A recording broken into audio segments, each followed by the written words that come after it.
Hero ஹீரோயின பார்க்கறதுக்காக அவளோட வீட்டுக்கு வருவா. அவளோட ஸ்டெப் மதர் அவள போட்டு திட்டிட்டு இருப்பா. அப்ப ஹீரோ பார்க்குறான். அவளுக்காக சப்போர்ட் பண்ணி பேசிட்டு, அவ கைய பிடிச்சு அங்கருந்து கூட்டிட்டு வந்துருவான். அதோட இவங்க 2 பேர் கல்யாணத்த பத்தி அவளோட அப்பா கிட்ட பேசுறான். அவரு பார்த்தீங்கன்னா, ஹீரோ வந்து அவரோட சின்ன பொண்ண தான் கல்யாணம் பண்ணிக்க போறதா அவரு நெனச்சிட்டு இருப்பாரு. இப்ப அந்த விஷயத்த அவரு சொல்ல, "இல்ல எனக்கு வந்து ஹீரோயின தான் புடிச்சிருக்கு. நான் இவள தான் கல்யாணம் பண்ணிக்க போறேன்" அப்படின்னு சொல்றான். இத கேட்கும்போது அவங்க அப்பாவுக்கே குழப்பமா இருக்கு. அவரு என்ன நெனச்சிருப்பாரு, சின்ன பொண்ண தான் இவனுக்கு கல்யாணம் பண்ணி வைக்க போறோம்ன்னு. ஆனா இவன் இப்ப பெரிய பொண்ண கல்யாணம் பண்ணிக்கிறேன்னு சொல்றான். ஆனா இவங்க பார்த்தீங்கன்னா, ஒரு பிசினஸ்க்காக தான் இந்த சம்மந்தமே பேசியிருப்பாங்க. எப்படியோ யார கல்யாணம் பண்ணிக்கிட்டா என்ன பிசினஸ் நல்லபடியா நடக்கும். அதனால எனக்கு ஒண்ணும் பிரச்சனை இல்ல அப்படின்னு சொல்லி முடிச்சிடுறாரு. இத வந்து கேட்ட அந்த ஸ்டெப் மதரும் அவளோட பொண்ணும் பார்த்தீங்கன்னா ஷாக் ஆயிருவாங்க. இப்ப என்ன சொல்லி சமாளிக்கிறதுன்னே தெரியாம ஹீரோவ ஒரு மாதிரியா பேச ஆரம்பிக்கிறாங்க. "நீ என்ன என் பொண்ணு கூட தானே டேட் பண்ண. இப்ப அவள கல்யாணம் பண்ணிக்கிறேன்னு சொல்ற. என்ன உன் பிளான்?" அப்படின்னு ஒரு மாதிரியா அவன பேச ஆரம்பிக்கிறாங்க. ஹீரோ, "இல்லையே என்னோட ஃபர்ஸ்ட் டேட்லயே நான் அவகிட்ட சொல்லிட்டேனே எனக்கு இதுல இன்ட்ரெஸ்ட் இல்ல அப்படின்னு" அப்படின்னு சொல்ல, அவளுக்கு என்ன சொல்லி சமாளிக்கிறதுன்னே தெரியாம உட்காந்துருப்பா. அப்பயும் ஹீரோயின் மேல பழி போடணும்னு நெனைக்கிறா.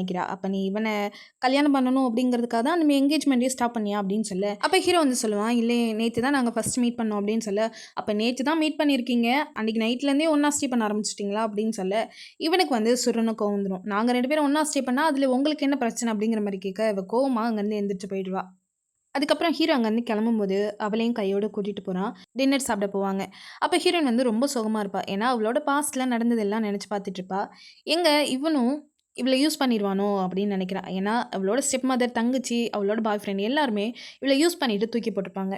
இப்ப ஹீரோவும் அதே மாரி பண்ணிருவானோ? இப்ப கூட என்ன நெனைக்கிறான்னா, அவன் பிசினஸ்க்காக தான் அவள கல்யாணம் பண்ணிக்க போறான் அப்படின்னு நெனைக்கிறா. ஆனா, ஹீரோக்கு பார்த்தீங்கன்னா, அவள பார்த்ததுலேருந்தே இவள ரொம்ப புடிச்சு போயிரும். இவ சோகமா இருக்கிறத பார்த்துட்டு பக்கத்துல ஒரு பூச்செடி இருக்கும். அதுல வந்து அந்த பூவ எடுத்துட்டு வந்து ஒரு மோதிரம் மாரி அவளுக்கு போட்டு விட்டு அவளுக்கு ப்ரப்போஸ் பண்றா. அப்ப ஹீரோயின் வந்து "எனக்கு என்ன சொல்றதுன்னே தெரியல" அப்படின்னு சொல்லுவா. "எது சொல்றதா இருந்தாலும் உன்னோட ஆக்ஷன்ல சொல்லு" அப்படின்னு சொல்லிட்டு கொஞ்சம் தள்ளி போய் நிப்பா. அவன் வந்து ஹக் பண்றதுக்காக நிப்பான். இவ பார்த்தீங்கன்னா, அவன போய் கிஸ் பண்ணிருவா. இத வந்து ஹீரோ கொஞ்சம் எதிர்பார்த்திருக்க மாட்டா. அப்படியே ஷாக் ஆகி நிப்பான். அப்பதான் ஹீரோயினுக்கு புரியுது. நம்ம தான் ரொம்ப ஓவரா போயிட்டோமோ அப்படின்னு நெனைக்கிறா.